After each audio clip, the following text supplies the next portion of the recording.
আযানের মাধ্যমে সূর্য উদিত হয়, যে দেশে আযানের মাধ্যমে সূর্য অস্তমিত হয়, যে দেশে মানুষেরা নামাজ পড়ুক আর না পড়ুক, আল্লাহর নামে নবীর নামে কোনো বেয়াদবিমূলক কথা হলে, বক্তব্য হলে কেউ এটা বরদাস্ত করেন না।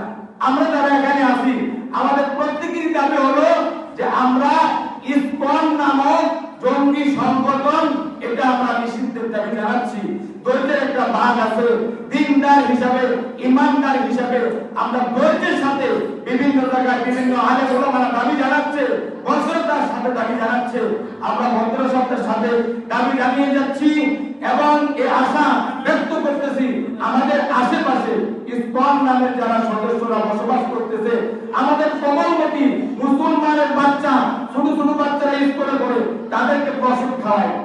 এরকম প্রসব করা হয় যে তাদের যে ঠাকুর ওই খাবার দেওয়ার পরে যে খাবারটা থাকে, এটা মুসলমানের বাচ্চাদেরকে খাওয়ানো হচ্ছে। বিভিন্ন কৌশলে মুসলমানদের শিশুদেরকে বেঈমান বানানোর জন্য বিভিন্ন চক্রান্ত করতেছে। এরকম ঈমান বিদ্বেষী কর্মকাণ্ড যেন আমাদের দেশে না হয়, আমাদের এখান থেকে প্রতিবাদ আমরা জানিয়েছি।